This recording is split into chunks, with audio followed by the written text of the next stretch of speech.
Muito bem, minha gente, nós vamos voltando aqui para o nosso barquinho, aqui para o nosso estúdio, porque já estamos aqui diante de nossos olhos o meu querido Flávio França, que vai me ajudar aqui a continuar remando esse barco e a bater um papo gostoso com vocês nesta manhã de segunda-feira.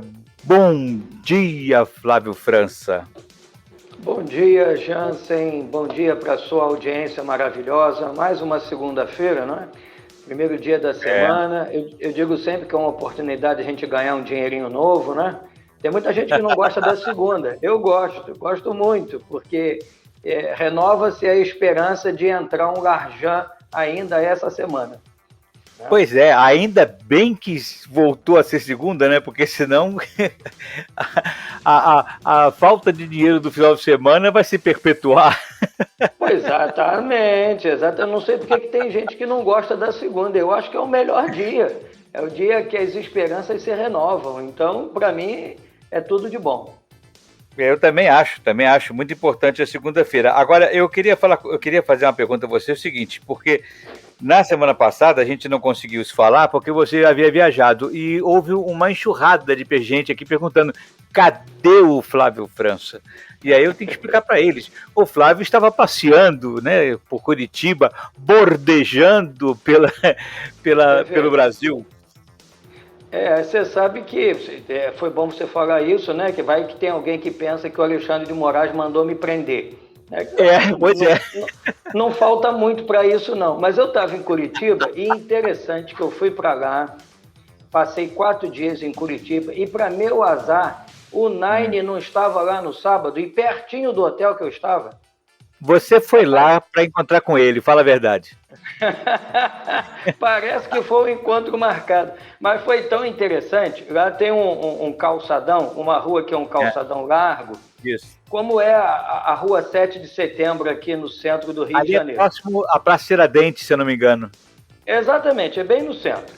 E aí sabe o que fizeram? Para dar a impressão que tinha público, colocaram alambrados de um lado e de outro, diminuindo a largura do calçadão para as pessoas ficarem apertadinhas no meio.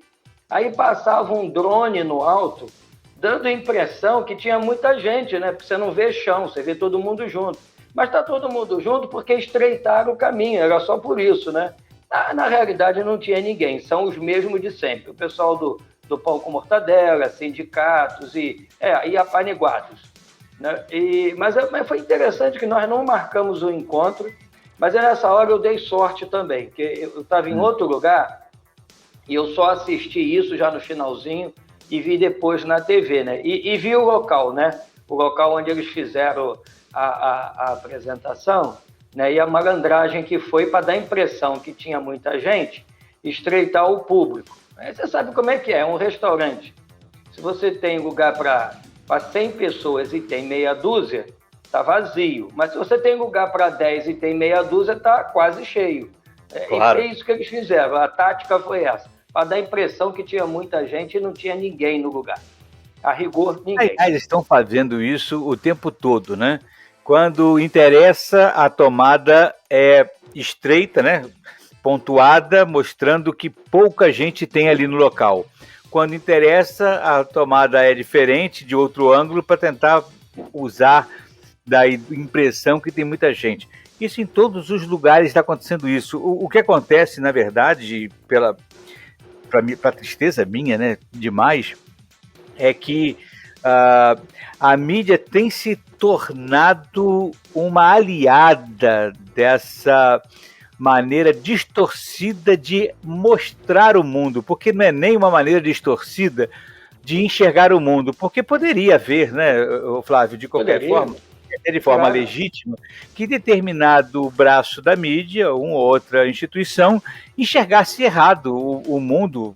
Ninguém é obrigado a ter lentes espetaculares. A pessoa tem outras vivências, outras experiências e enxerga errado a vida, enxerga errado fatos, entende errado ou equivocadamente determinados feitos aqui e ali. Isso é normal, isso é do dia a dia. É para isso que a gente conversa, para que a gente bate papo e tal. Existe legitimidade e existe espaço até para interpretações divergentes e diferentes da nossa, de fatos e opiniões diversas, não tem problema nenhum. Então, enxergar errado o mundo, enxergar errado o que acontece, não é problema nenhum, é direito de cada um. Não. Sim, o que me incomoda, o que me assusta e até me aborrece bastante é ver a distorção não da maneira com que enxerga, mas a maneira com que conta a história. Uhum. Isso aqui me preocupa. Porque quando você enxerga certo e conta errado, você trabalha a tua narrativa diferente do que você mesmo vê, há uma intenção de perpetuar ou de transparecer uma irrealidade que não aconteceu, uma inverdade instaurada. E isso não é papel da mídia. Isso não é papel, mas assim, a questão da grande e velha mídia, do consórcio, não é ideológica. A questão deles é grana, pura e simples. Grana. Então, agora, eles partiram, não é nem mais para a notícia enviesada, é para mentira pura e simples. Você vê o que, por exemplo, o grupo Folha está fazendo? Folha, o portal UOL, né? É a mentira pela mentira e nada além da mentira. Mas quando você vai entender os motivos, olha, num ano, na época do Lula, a Folha de São Paulo recebeu de verba publicitária 213 milhões de reais. Dinheiro da época, que não é atualizado. Num outro ano recebeu 150 milhões, depois 90 e foi assim afora. Ano passado, recebeu do governo Bolsonaro 2 milhões. E aí você entende o desespero. Acusam a Jovem Pan, porque ela recebeu mais, recebeu 4 milhões. Mas quando a Jovem Pan mais recebeu dinheiro, foi justamente no período do Lula, que recebeu 8 milhões. Então, até no governo Bolsonaro, ela está recebendo menos do que recebia nos governos do PT. Então, o que está acontecendo com a grande velha mídia é puro desespero. É só isso, a fonte secou, o dinheiro fácil. Agora tem que viver da notícia. E o povo aprendeu a separar o falso do verdadeiro. Porque eles soltam uma mentira e o povo vai checar, vai para a internet. 81% dos brasileiros estão conectados à internet.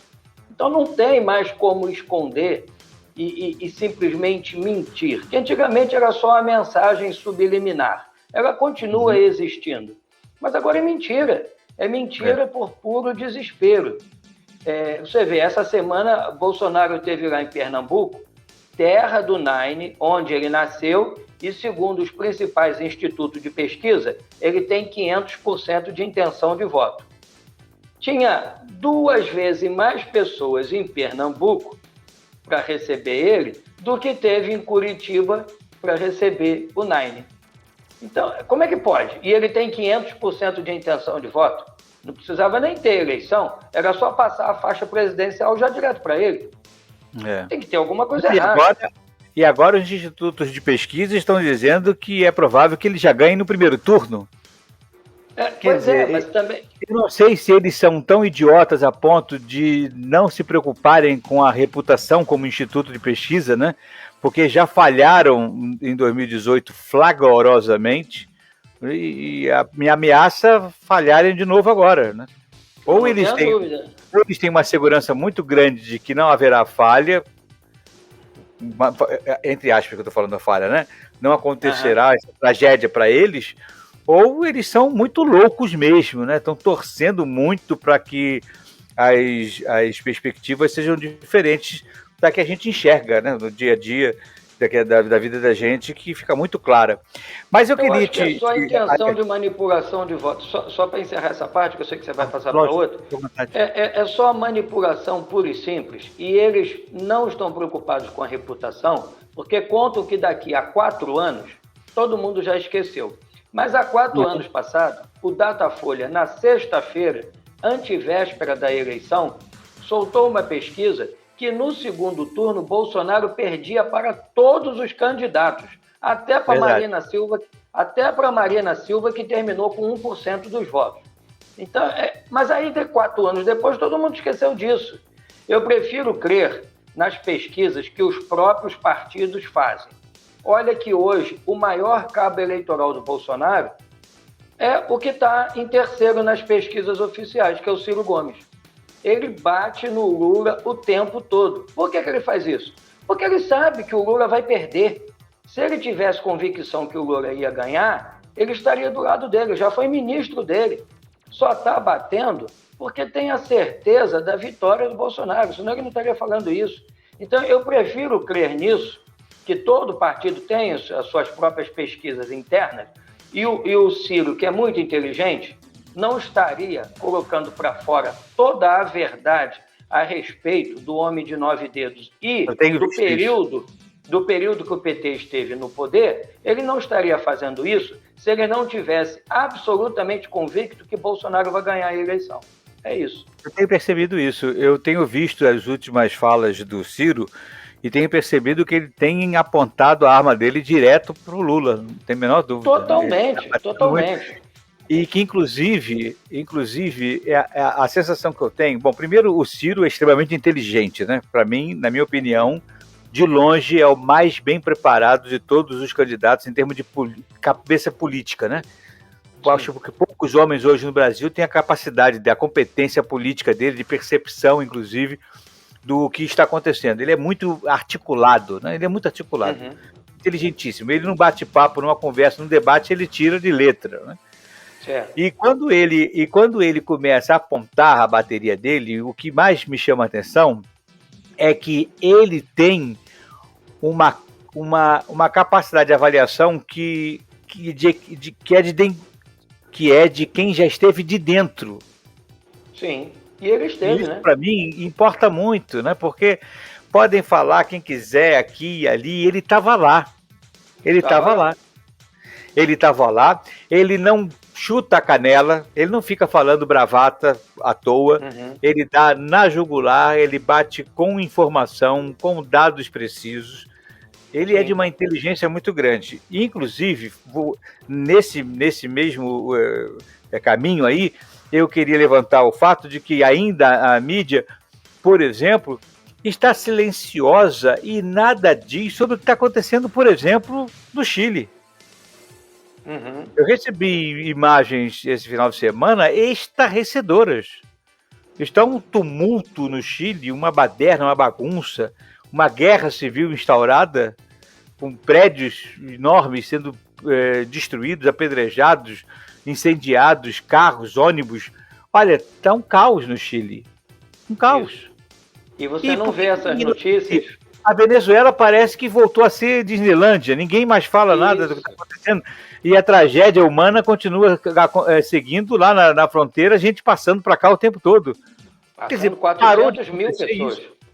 Não, e a Argentina? Para fazer essa tríade que você está falando, a Argentina sumiu do noticiário. Acabou, sumiu. Nem do Messi falam mais. Nem do Messi falam mais. Não falam porque quando o presidente da Argentina foi eleito, o consórcio estava regozijante, porque era mais um de esquerda, aí mais um para isolar o Bolsonaro, o único de direita no continente. E então, assim, era aquela soma, todos contra Bolsonaro. Chile, Colômbia, Venezuela, Argentina. Aí o presidente da Argentina é eleito, Colômbia recentemente. Então, agora a esquerda entrou em polvorosa. E o consórcio de mídia a ela associado junto. A Argentina afundando a olhos vistos. A Argentina está dizendo, somos a Venezuela daqui a pouquinho, não é nem amanhã, daqui a pouco. E que é lamentável, a grande mídia, sim, mas é por culpa dos próprios argentinos. Eles são os responsáveis, não são inocentes. Eles conhecem perfeitamente quem era Kirchner, quem são esses que estão no governo e votaram. Então, paciência, azar deles. Eles têm que ser responsabilizados por aquilo que fizeram. Votar no que tem de pior na humanidade. Mas o consórcio bateu palma. E agora, o que o consórcio faz? Nada. Esconde as notícias. Parece que a Argentina não existe mais no mapa.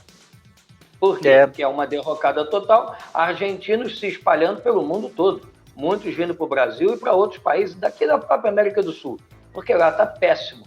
Péssimo. E daqui a pouco vão estar igual na Venezuela, comendo cachorro e gato. Um país que foi grande exportador de carne. Pois e a Argentina, que praticamente a gente sempre teve aqui com a ideia de que era a Europa da América do Sul, né? Um lugar espetacular, maravilhoso, um país Eles viveram com essa petrado. fama, eles vivem de uma fama que durou até metade do século passado. Quando o Perón assume o poder, ele destrói a Argentina, política de esquerda. Ele pegou o Instituto de Previdência, o INSS de lá, e transformou ele no INSS da Suíça e da Dinamarca junto. Quebrou o país e nunca mais se recuperou. A Argentina, ela tem um mal maior que o comunismo, que o socialismo, que tudo isso, que é o peronismo. Lá, se você não se apresentar como peronista, pode ser peronista de direita, de centro e de esquerda, porque o peronismo ele está acima das ideologias. Se você não se disser peronista, você não se elege. Mas o Juan Domingo Perón foi péssimo para a Argentina. Mas, no entanto, a contrapropaganda transformou ele num herói. Então, você tem que se associar à imagem dele se quer se eleger. Aí não importa se você é de direita, de esquerda ou de centro. Você tem que ser peronista. Então, enquanto a Argentina não vencer esse fantasma do peronismo, ela não vai avançar. Então, ela vem patinando há pelo menos 40 anos. Então, ela consegue se superar, ficando cada vez pior. O Macri seria o ponto de virada da Argentina se ele tivesse conseguido realizar a metade do que Bolsonaro fez aqui. Mas ele não conseguiu. Não teve força política e, no final do seu mandato, descambou para a política de esquerda também, de congelamento de preços, coisa que se sabe que nunca funciona. Perdeu, não se reelegeu, entrou o que tem de pior na humanidade. O resultado eles estão colhendo agora. Lamentável. Isso é extremamente lamentável. Agora, para a gente encerrar, estamos na segunda-feira, última segunda-feira antes das eleições. Provável que semana que vem, quando a gente estiver batendo papo, nós já tenhamos os resultados à mão de praticamente todo o país. Quais são as suas expectativas e suas perspectivas, Flávio França? Olha, assim, a nível nacional, a nível estadual, são diferentes, né? Eu espero que o presidente Bolsonaro consiga se reeleger. Para continuar a política atual, tanto econômica quanto social, nós nunca tivemos uma política social tão ampla e como temos agora, com tanto investimento no social como a gente tem.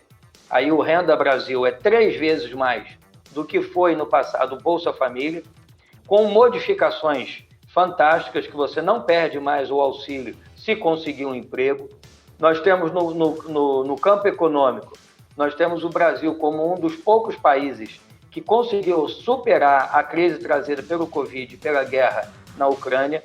Nós estamos crescendo a quase 3% ao ano, quando no final do ano passado o FMI disse que o Brasil entraria em recessão, e hoje quem está em recessão técnica é a Europa e os Estados Unidos. Nós temos uma inflação menor do que a inflação da Inglaterra e estamos caminhando também para ter uma inflação menor que a americana, coisa nunca vista. Eu não me lembro disso ter acontecido na história recente de Brasil e Estados Unidos. Então nós estamos tendo crescimento econômico, nós tivemos a recuperação dos empregos, são 5 milhões de empregos gerados, emprego de carteira assinada, gerados nesses anos do governo Bolsonaro, apesar da pandemia. Enquanto o mundo todo foi perdendo emprego, aqui nós ganhamos. Imagine onde nós estaríamos se não tivéssemos tido a pandemia e a guerra na Ucrânia. Então, assim, se não tiver nenhum acidente de percurso, como já disse o ministro da Economia, o Brasil está condenado a dar certo nos próximos 10 anos. E eu acho que a gente tem que manter isso. A nível estadual, eu lamento a gente não ter um candidato como o Tarcísio em São Paulo, aqui no Rio de Janeiro. Eu acho que a gente tem que votar.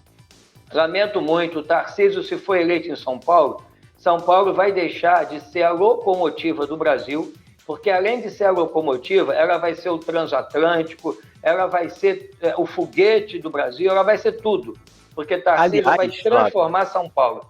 Sim. Aliás, Flávio, São Paulo já vem num histórico de bons governos que está criando uma diferença absurda em relação ao resto do país, né? Independente até de ideologia e tudo mais, parece que São Paulo é meio que vacinado contra falhas, né?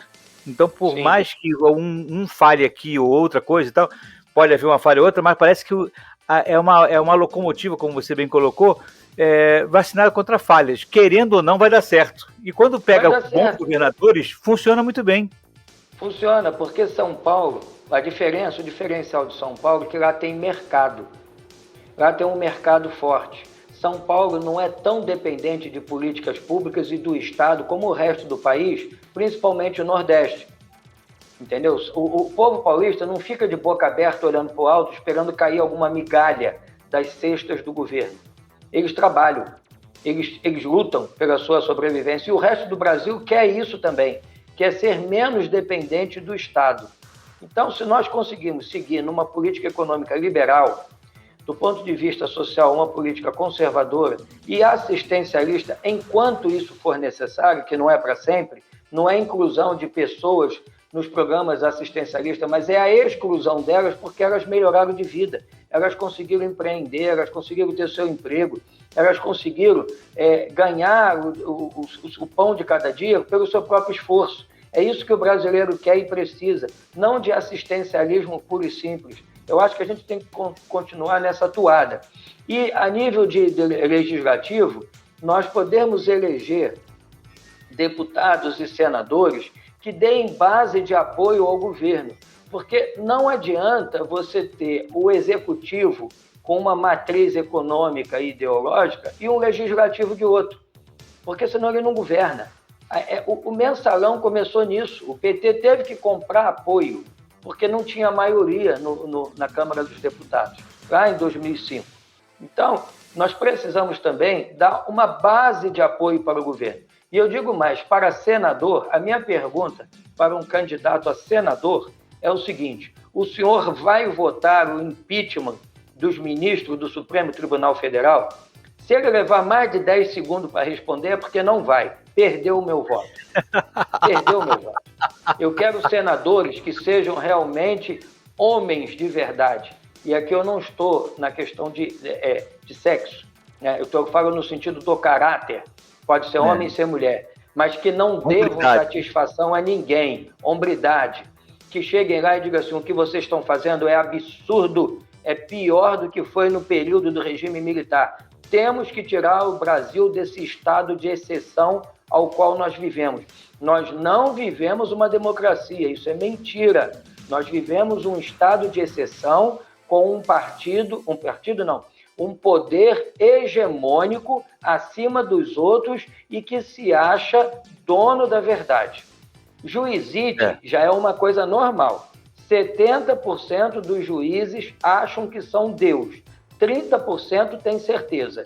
No STF, 9% tem certeza que são Deus. Então, a gente tem que tirar essa juizite do poder e colocar eles no seu devido lugar, recuperar a instituição STF, que está manchada por esses que lá estão. E que é importantíssimo, né, o Flávio? Muito se diz que a gente ataca e tal a instituição, muito pelo contrário. O que a gente quer é que ela seja forte, seja íntegra, que ela seja parte da solução e não um entrave, né? Só isso. Exatamente, não é um problema. Mas que continue funcionando e forte. Não tenha dúvida, hoje o maior fator de desestabilização do Brasil é o STF. Porque as decisões que se tomam lá são tão absurdas. Pensa, se você é um empresário que está querendo investir no Brasil, quer fazer alguma coisa aqui, você fica com medo do STF. Amanhã você bota insegurança jurídica, você bota seus bilhões aqui dentro e aí eles vêm agora numa canetada isolada de um só ministro para o seu negócio. Então, quer dizer, o Brasil se torna um fator de risco. Por mais que o presidente tente na ONU mudar essa imagem, hoje o STF é o grande inimigo do Brasil. Não são nem os políticos, não é nem o Senado e a Câmara, que também está associado a eles, principalmente o Senado. Mas o STF é o fator de desestabilização desse país. Nós temos que colocar um freio nisso. Muito bem. Meu querido Flávio França, conforme o prometido, encerramos aqui o nosso bate-papo, são 10 horas e 3 minutos. Eu quero agradecer demais o seu carinho de sempre, de toda semana, e desejar a você uma semana tranquila, uma semana de paz e um bom exercício da sua cidadania no voto, no domingo, dia 2 de outubro. Certo, faço minhas tuas palavras, desejo também um bom dia, uma boa semana para você e para os seus ouvintes e sucesso para nós todos, né? E cabeça fria na hora de votar. Pelo menos você tem a vantagem de poder colocá-la direto ao relento. A minha esfria mais rápido. Um beijo, querido, Deus te abençoe. Outro para você. Felicidade para você, boa semana. Você que tá...